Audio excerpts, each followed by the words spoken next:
Sa mga katik vloggers, mga subscribers, bago tsaka luma, mga supporters, mga dumaan, dumalaw at bumisita sa channel, lahat ng mga viewers, secret viewers at silent viewers, magandang araw. Ito, balik ulit tayo sa repair, ano? At simple lang yung problema nito, isang 735 at ang complaint nito ay walang power. At nung ma-check natin ay yung power switch lang niya yung problema. Okay? Sira na yung kanyang power switch. At dito sa probinsya, apat na tindahan na yung pinuntahan niya. So wala talaga, apat, limang dito sa siyudad namin dito. Limang tindahan, walang kapareho, walang kasukat na ganito. So meron namang maraming paraan. Pwedeng gamitin natin yung malaki na konti ditong switch. Okay? Tapos i-grind na lang natin tong butas dito sa gitna para maisalpak natin yung malaki. Kaso ayaw ng may-ari, gusto niya ganito pa rin. Nais niyang maghanap. Gusto niyang maghanap ng kapareho talaga nito. Kaya ayaw niya nung mas malaki. So may mga event dito sa amin, Kapistan, alam naman yung mga ano natin, minsan yung mga customer, kapag medyo malapit na yung mga event, kailangan sa kapapagawa. So ngayon wala nang time na mag-order tayo sa mga online stores, ano. Kaya gagawa na lang daw ng temporary. So hindi na babago, hindi na sisirain tong kung ano yung hitsura sa harap. Gagawa na lang daw ng ibang paraan, gagawa ng switch. Okay, so ito yung ginawa natin. Ayan siya. Ito. Dito tayo gumawa ng switch. So marami tayong switch, maraming switch na matataas yung amperahe. Yung mga switch ng computers, ano ba yung kapareho ng switch ng TVs, na yung mga lumang TV. Shout out kay Sir Nukes, okay? Nukes Digitech. So shout out sa iyo, sir. Yung mga marami na tayong nagagamit doon sa mga binibigay mo mga switches as ito ngayon. Ayan. Ayan siya. So dito natin kinabit, tinanggal natin yung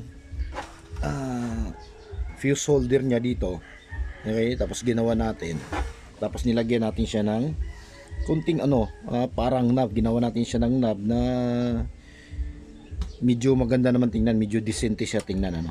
Yan, Ayan.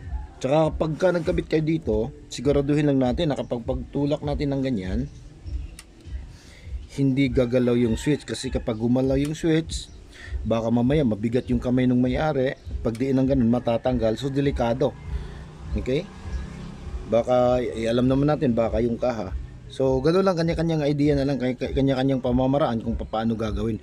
So sa akin, iwan ko sa inyo kung ano yung pamamaraan nyo. Sa akin, sinishare ko lang mas madali dito. Yan, tinanggal natin yung fuse holder.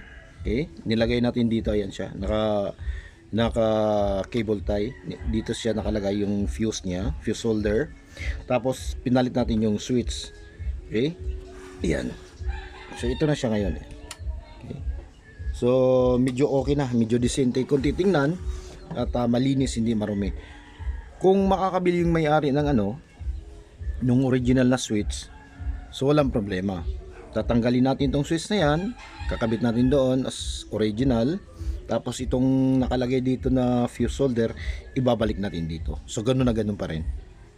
Okay, so yan lang muna yung natin at okay, ito tapos na to. Test natin para makita nyo, no.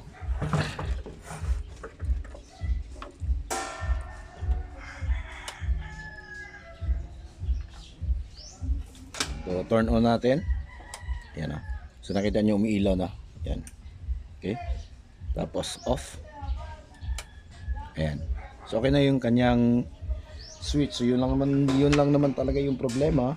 Switch lang. At tapos na to. Ang isusunod naman natin ay itong Peking 733.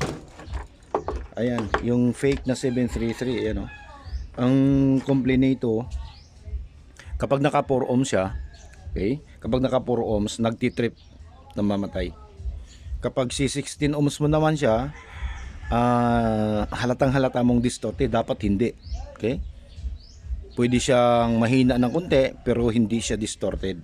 Tapos yung kabilang channel ay wala talaga, walang tunog. So yun naman yung susunod na, ito naman yung susunod na ito troubleshoot natin. Picking Sakura, malalaman mo yan dahil ito nakapatong yung Sakura, hindi nakaprint dito. Tapos kapag binuhat mo to, sobrang gaan ito. Ayan, oh.